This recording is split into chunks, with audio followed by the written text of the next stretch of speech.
there's that old cheesy line mortgage lenders use. You marry the home, you date the rate, right? And that's literally true because the rates are anywhere from 1 year long to 5 years long, typically. Maybe someone can change my mind on the vegan thing, but I will never 100% quit eating meat, regardless. I'm going to be buried in a casket of meat.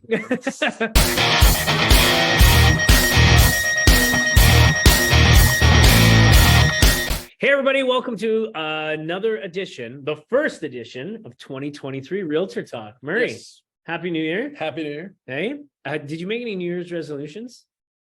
I don't know. Not really. How about you? Some people say, you know what, a good way not to, run into that problem of, breaking just don't even make any, right? Yeah, I've always had personal goals, though. So they're not necessarily tied around New Year's. They're just ongoing goals that I have that I'm trying to achieve. And we won't open up the box, even though we are open here. We're, if you guys want to put in the comments section your resolutions, I myself, trying to cut down on the fantastic local brews that the city has. Sorry, local breweries. I am trying to cut down.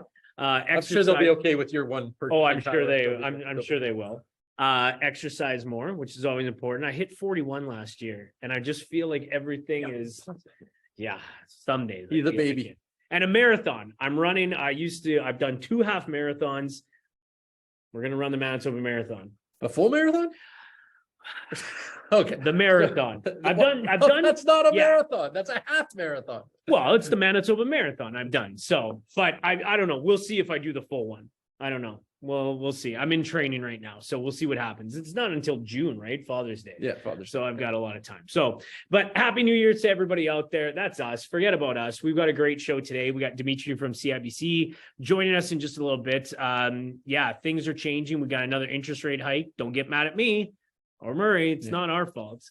But we're going to talk about some of the changes, new home buyers, because this year in real estate, we're going to see some differences that we saw last year. Yeah, and they are anticipating houses to be able to be a little more affordable for first-time home buyers because the prices will come down a bit. But I don't think you're going to see a drastic change at all. But hopefully it'll help first-time home buyers with the programs that we're going to talk about today and stuff get into houses. Yeah, I know it was just, I felt so bad for first home buyers, last year. You get so excited, you save up that deposit and stuff like that. And there were so many that actually, some of my clients had just said, I'm just not going to do this anymore. Yeah. I can't compete. I don't, so it's, I hope this year is better for buyers out there. But sellers, don't worry. I know everyone's like, the market crashed and everything like that. Your house is still increased in value, but you know what? We'll continue to educate the public out there as the weeks and months go along, as we get ready for the spring market. Yep. Right? It's going to be an interesting spring market. We'll see what happens. So. It should be. Well, Murray and I, as we always love to showcase local things here in our great city of Winnipeg, there was just too many to bring in one plate of something. Murray and I love food and festivals, and there is a lot going on in Winnipeg right now. We have the chicken fried chicken festival. Fried Chicken Fest is on. That ends tomorrow. And then the new one that just started, it was we have a vegan fest. So that one's exciting for all the people that love vegan food. And then it's Potato Week, yes. Right. So that should be interesting. I mean, the commercials are interesting for it. So say goodbye to all potatoes. Those... Hey, knock yourself out. Well, yeah, it wasn't Larry McIntosh, peak of the market, right? Got to give him some love. Well, yeah, they're sponsoring it, right? So all these food fests, I don't know. The vegan one's good, but I don't know about these New Year's resolutions and maybe eating. I just couldn't go to a vegan. I don't know. I don't know. It tastes I like my good. I don't know. That's just me. Somebody should make this guy like a tofu sandwich and those ones that like taste just like hamburger. I don't know. We should do a blind test. Show idea. I eat some veggie burgers here and there just to kind of cut back a bit, but I am not overboard for that. I love my smoker. I love my barbecue, and I just Vegan Fest. If you're watching this episode, you got to pull this guy down to some restaurants. But anyway, so you got to check this out. Peg, I want to give them a plug here. I want to make sure that I say their name right. CIty Grub. I follow them on Instagram. You should too. They did a great article we're going to put in the comment section featuring all the great festivals that are coming up. So La Poutine Week.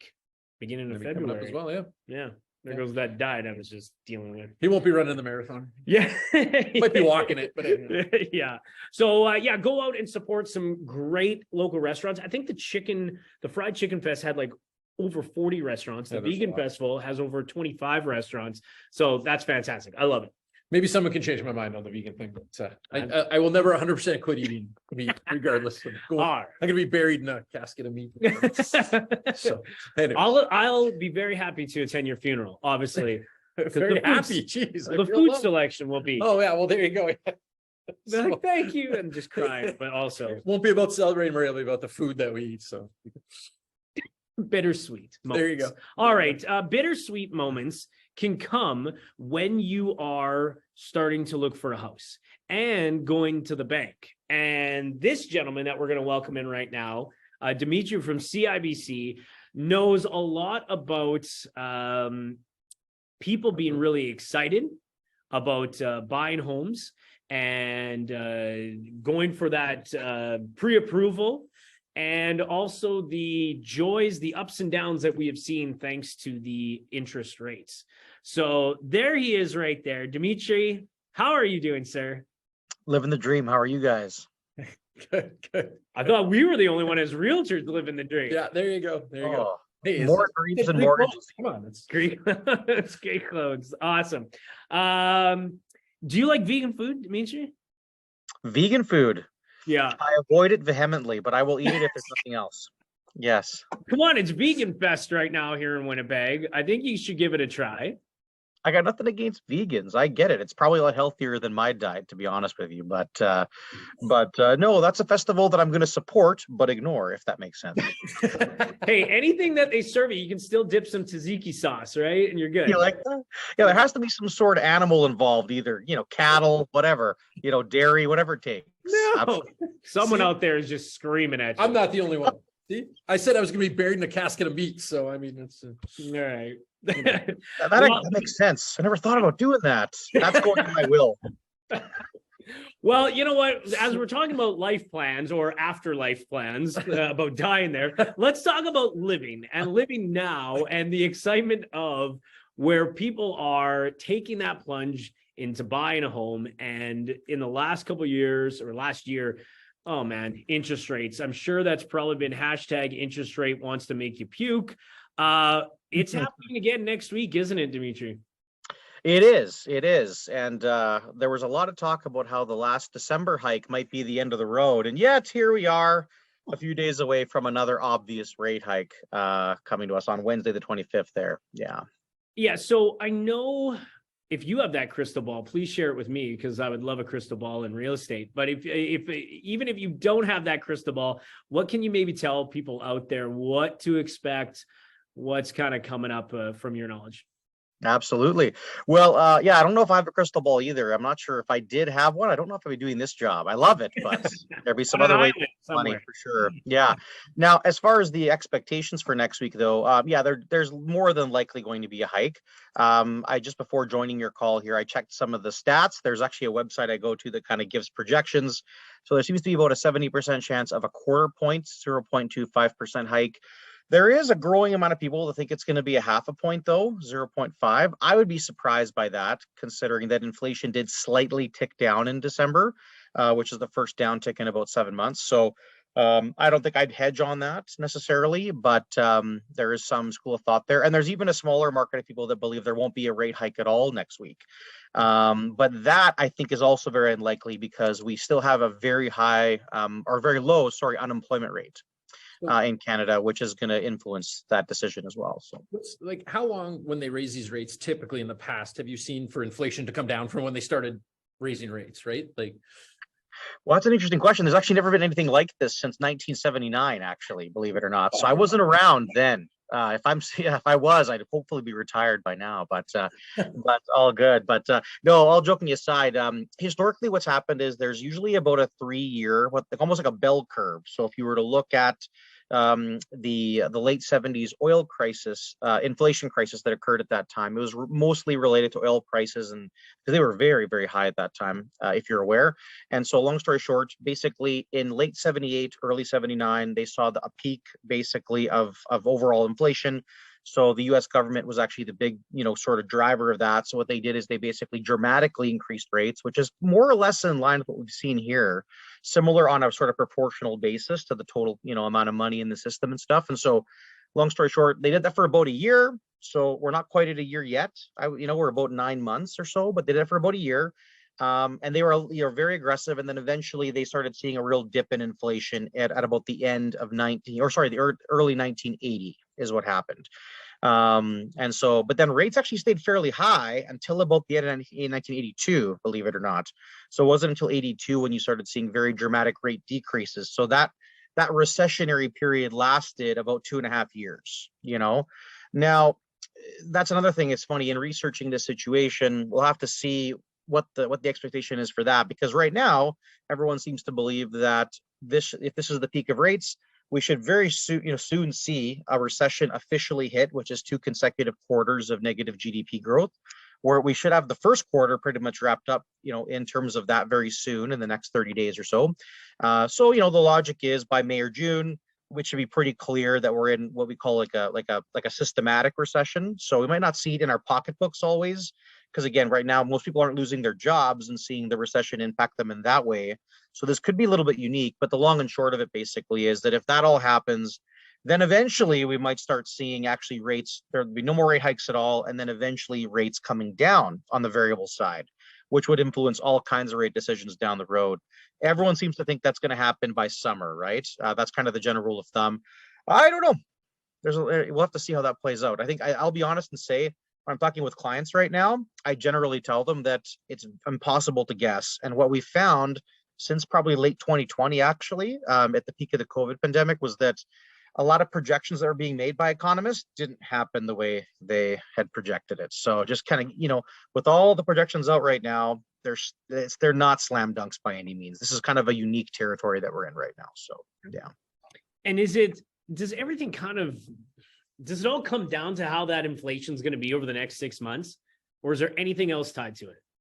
Well, essentially, yes. So inflation is, I don't know, I'm trying to use the right word for this panel here, but inflation is really bad. It's bad in so many ways, So essentially, if you're eroding the value of currency at a rapid pace, it can cause instability in so many parts of life, not just in our bank accounts, but in overall just quality of life, right? The cost of healthcare and the cost of infrastructure and all the different things that impact the way governments work and that sort of thing. So the truth is, because there's no more pressing issue in Canada. We're not part of a war or anything that would cause us to use money in different ways. So the inflation is the worst thing happening in Canada right now in terms of sort of the purpose of what you're using money for from an economist perspective, right? Because you can't really solve other problems in the world if you don't have money to do it. And so if you can keep inflation down, money's worth more, and then you can do a lot more with it. And so the funny thing is that the thing about inflation and mortgage rates and how that affects the real estate market is that in Canada, for better or for worse, the real estate market is the largest economy within the larger Canadian economy, basically, building, buying, selling homes, everything. So the logic is that if you can basically impact the housing market directly in a fairly quick and dirty way, so to speak, you can start to see a trickle down effect in the rest of the economy. And then from there, there's more impact. So that's kind of why I've had actually a client just this morning ask me, so why are mortgage rates up like 300% while the rest of the economy is up 6%, And I was just saying that mortgage rates and rates in general are an easy thing to manipulate, and they're the fastest, largest impact that the government can do to try to affect the rest of the economy, if that makes sense.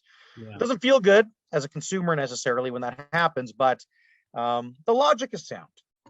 So yeah. So yeah, inflation is definitely a dirty word. I went grocery shopping yesterday and a $9 bag of apples. $9. Groceries are out of control. It's unbelievable. Like cucumbers are also up 70%. Actually, kind of a funny one. My kids love those. We eat like 10 a week, and now that budget's out of control apparently. So it was actually, when you go to Superstore and like they have the police there.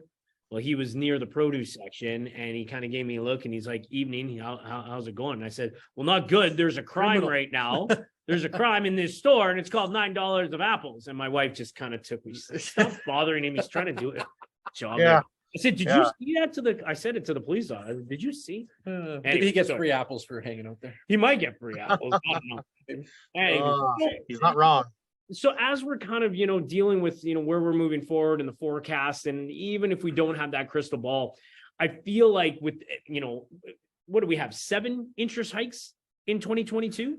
Yes. Yes. So, it kind of, in some way for a lot of people, it's kind of like push down the chest and push down and having a hard time to breathe and maybe not seeing the vision so clearly and stuff. Is there some relief coming? Like, should people be getting excited? Or when you said the word summer, are we kind of like take a bigger seat back? That's an interesting question. Well, okay, I'll kind of use, there's two ways to look at this. All right. So as far as, is there something to look forward to? Absolutely. And I mean, to my knowledge, and you guys can speak to this, but it's, more accessible house prices, right? So, I mean, the other thing to keep in mind is that, I mean, a lot of people don't like to admit it, but I think we were in a bit of a housing bubble for the last several years.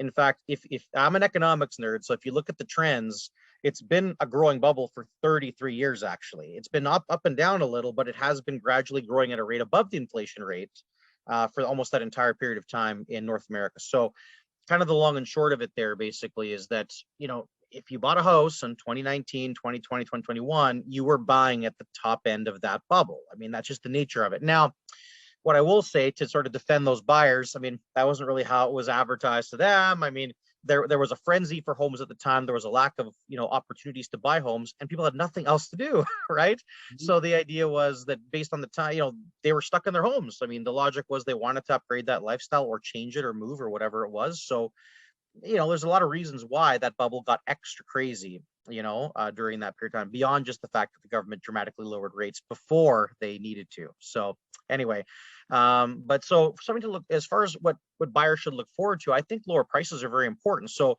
what I tell to any pre-approval I'm doing, especially first-time buyers, I'm telling them, I'm not sure if you're aware, but we are in probably the most balanced market that I've ever worked in. And I started doing like the mobile mortgage thing in 2010. I did some mortgages for about 4 years before that in a branch role. And the reality is that in all of those markets that I was in, it wasn't really a balanced market. It was more geared to a seller's market at that point. It was more balanced than it was in 2020 and 2021, but the logic was that it was more geared toward a seller even in those times. Prices were generally going up, right? So I'm telling them, I'm like, look, based on your life, based on your work situation, this is a great time to look for a home, especially if it's above $500,000, right? Because those prices are getting impacted the most.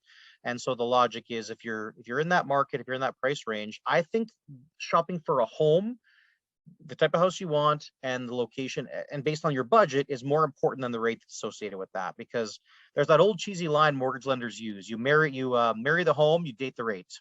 Right. And that's literally true because the rates are anywhere from 1 year long to 5 years long, typically.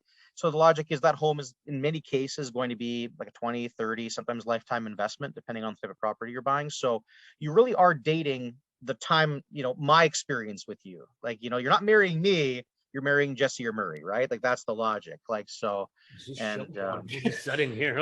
Yeah, exactly. A lot of responsibility for you that guys. is a lot of responsibility. It's funny. Like when I bought my first house, my first rate was 8.4%. So in late 99, early 2000, something like that. I can't remember exactly when it was, but when I bought that house, it was 8.4. Right. And so, which I was young. I didn't even blink an eye at it. I'm like, whatever, I want a house. I'm gonna go buy a house. Right. And, and I think that's what I'm seeing. Like I've got a few first time home buyers right now. And that's what I'm seeing with them is that they just want a house. They want to get into the real estate world. So this isn't impacting them, but the problem is depending what amount of money you're trying to spend, that $300,000 to $400,000 range right now is nuts. Still, it is actually a lot of buyers in that market because it's affordable right now, right? Like so, it's been a challenge with a few of them, and we've got outbid on some still, right? It's still happening. So, I'll agree with you, and actually, maybe I'll take another stab at what you're saying there because I want to add to that because if you're someone that owns a home that is between, let's say, $300,000 and $500,000, great time to sell it. Right? Because there's a lack of inventory and there's so much demand because a lot of first-time buyers are being pushed down into those price points. So the truth is, like, we would have a lot more of a balanced market if a lot more of those homes were on the market, right? Mm-hmm. And that inventory was moving and then more of the clients were upgrading, right? But a lot of those clients have a lot of fear right now. They're concerned. And so the idea is clients that have those properties, your 1,100 square foot bungalows all over town, right? Like those homes are, this is a very interesting time to consider moving. So again, it seems bad, the cost of your loan is going to go up, right? Like there's a lot of concerns, but if you're going to spend $150,000 less in the house you're upgrading to, but you're still going to get the COVID price of the house you're selling, oh man, like this is a very rare time actually. And so I've always done my job very numbers based, very brass tacks. And so my big thing is that I actually think this is one of the most unique times. Like, it's no different than buying a stock, right? Your goal is when you're investing in the stock market is to try to buy low, hold it, and maybe sell high, it's a kind of a classic line that Warren Buffett uses that I literally live by. And it's, you should be greedy when others are fearful and fearful when others are greedy, right?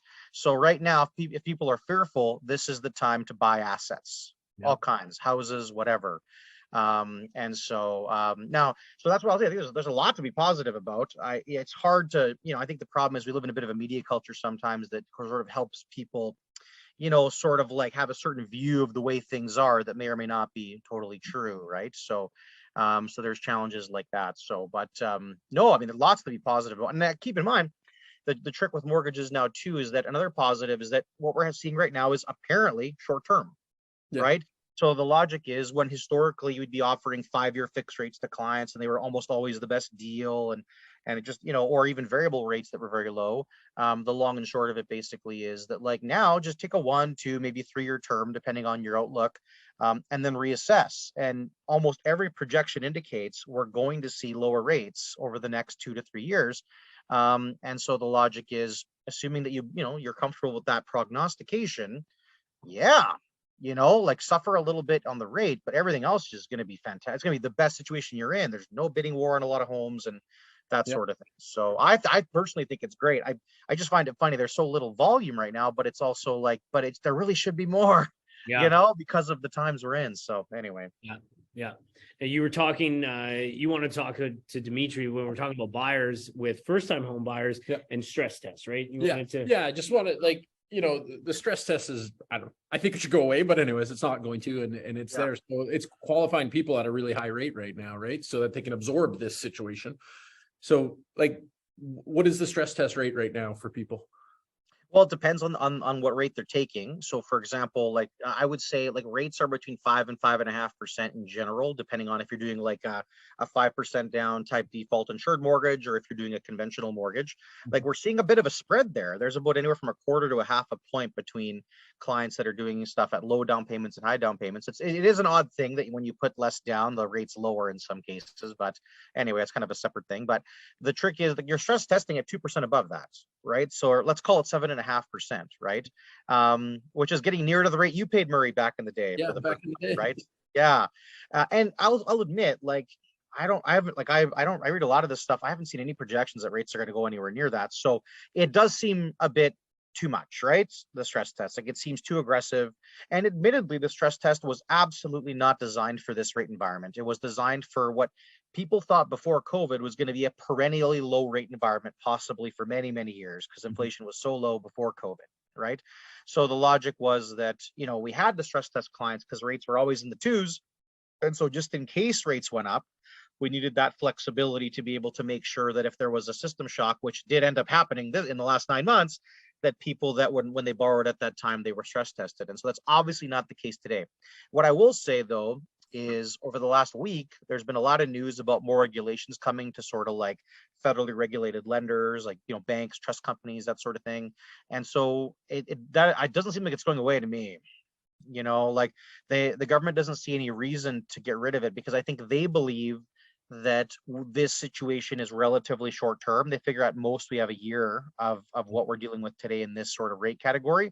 And because they're fighting inflation and trying to, admittedly trying to limit the volume that's happening in the real estate market right now, they don't want to then remove that just so that they can actually basically then lend people more money, which will then drive demand again. Well, right? So, yeah. Do you think they'll go back to like 30, 35-year mortgages, or they're going to just keep them at the 25 range? And like, you're trying to help people. So. Oh, yeah. No, has been talks or anywhere out there that you've heard of? Oh, there's lots of talk about it, actually, for sure. I mean, there are actually some examples. It's very rare. There's the odd, I think there's one credit union in the province that is doing as long as 40. They do it on exception, though. Like, they don't do it for every client. They're very picky, I believe, about who they're doing it with, kind of depending on the scenario. And then on the private lender space, I believe there are some lenders that are doing as long as 40. Now, What I'll say though is in, again, like sort of the mainstream, like the big five banks and sort of the A lender type institutions, there, it doesn't seem like that's going to become a thing actually. So the banks, believe it or not, have lobbied to offer as long as 35 again, because they're concerned that there could be actually upon renewal of mortgages over the next 2 years, they're afraid that if rates are much higher than they were for those clients that bought 3 to 5 years ago, it's more for them not than buyers, believe it or not. It's more on the existing portfolio, where if there's some financial issues that come with renewing at high rates, they want those clients to be able to possibly extend and get their payments a little lower while they're going through this potential issue. But it's funny, I should send you guys this after, but there was a very interesting, very long article that came out from OSFI, which is sort of like the main regulator, of banks and stuff. And they basically just ignored it. Like, this is a very big topic. They were like, we're not even looking at this kind of thing. So they acknowledge the stress test, but it seems like longer amortizations for the majority of lenders are not imminent. Maybe not at all, honestly. And that's again due to the fact that the concern is, so for Jesse, for example, who's been in the business a long time in particular, years ago, like back in 2012, 13, there was all these measures put in to try to help first-time buyers qualify, right? It was a big thing. But it really is a different time now, where the goal is to try to slow down actually real estate sales, not increase them. So anything at the moment that would basically almost, this is going to sound terrible, is going to help a borrower qualify is considered a possible negative thing, because that may continue to overheat what has been a fairly hot market. And so, but I will say this, assuming that the recession comes, right, and assuming inflation does come down notably, yes, at that time, I think you can expect to see a significant opening the doors, if you will, of a lot of lending rules, because unfortunately, for better or for worse, there is this pendulum swing that happens in this industry, right? So things aren't great. Sometimes the rules get very tight and then they kind of open up again as things get normal. So I bet by the end of the year, next year, I think there's a good possibility we're going to see a loosening up of some of the rules, maybe even the return of things like borrowed down payments and things like that made it so helpful for so many first-time buyers, prior to COVID. So anyway. That's perfect. I know there's so much, and Dimitri, we don't want to take up too much of your time. We thank you so much for sharing us so much insight, because we are going into, I think, 2023. I know just for us realtors, it's we're going to this soft landing. We're trying to help our sellers and buyers kind of go back to what it was pre-pandemic, and you just throw everything else out there and it can be very overwhelming. So thank you again. We're going to put your contact information in the comment section below so people can reach out to you, and so that they are excited. I am now 16 moves in my life, and they're supposed to be memorable, and I still remember every move. And so I know as realtors, we try to help that part of it. So I know for you, I know you try to help out people, when it comes to financing and everything like that. So. Absolutely. Thank you for your time, guys. I've enjoyed it. And this is what I do with clients, so this is the kind of thing a client's looking for. If they want to take that more in-depth discussion around their mortgage and finances, this is what I'm here to do. So please let me know, and for any clients out there, I'm open for business. So thanks for your time. Perfect. Next time we'll have to do this over a vegan burger. I can't wait. Only if we get beer with it. Only if we get beer with it. I'll do it with beer. Exactly. All right. Thanks so much, Dimitri. Take care. Take care. Cheers, guys. So yeah, I think as we talked about with Dimitri that there is a lot of things that are going to happen this year. So I definitely think you reach out to whether Dimitri, if you already have a mortgage broker or a bank or something like that. Sometimes just like as a body, getting like a body checkup, like or a car checkup, you just check with your finances. Yep.